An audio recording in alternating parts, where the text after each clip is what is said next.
प्रश्न विचारायचा आहे ते म्हणजे शरद पवार आणि उद्धव ठाकरे यांचीही बार्गेनिंग पॉवर संपली असं म्हणावं लागेल का? कारण एनडीए तर स्थिर झाल्याचं सध्या तरी दिसतंय आणि या सगळ्यामुळे पवार आणि ठाकरेंची भविष्यात जी एनडीएला गरज लागू शकेल असा अंदाज होता तो फोल ठरलाय का? आणि त्यांचं राजकीय अस्तित्व कुठे अधिक अंधारात जाऊ शकेल का? तुम्हाला याबद्दल काय वाटतंय?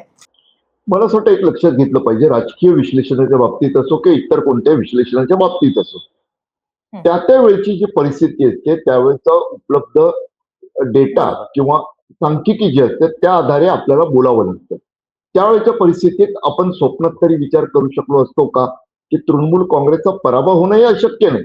राजकारणात जीत हार होत असते, मात्र पराभवानंतर तृणमूल काँग्रेसचे तुकडे होतील अशा पद्धतीने एवढ्या मोठ्या संख्याबळासह हे आपल्याला कोणाला कल्पनाही करता येणे त्या पलीकडचं ते घडलंय. त्यामुळे आता राजकीय विश्लेषण करताना आपल्याला ते लक्षात ठेवूनच करावं लागणार. एक मुद्दा मात्र त्यातला असा आहे की शरद पवार त्यांची राष्ट्रवादी काँग्रेस, उद्धव ठाकरे त्यांची शिवसेना यांचं महत्व संपलं का? मला नाही वाटत तसं. त्याचं कारण मी बघायची बोललो तसं आहे की भाजपाला 272 स्वतःच्या पक्षाच्या आणि मग उरलेल्या जागा सुद्धा एनडीएतील घटक पक्षांच्या असं जुळवून त्यांना आपली ताकद दाखवत, आपली शक्ती दाखवत आपलं राजकारण पुढे रेटायचंय.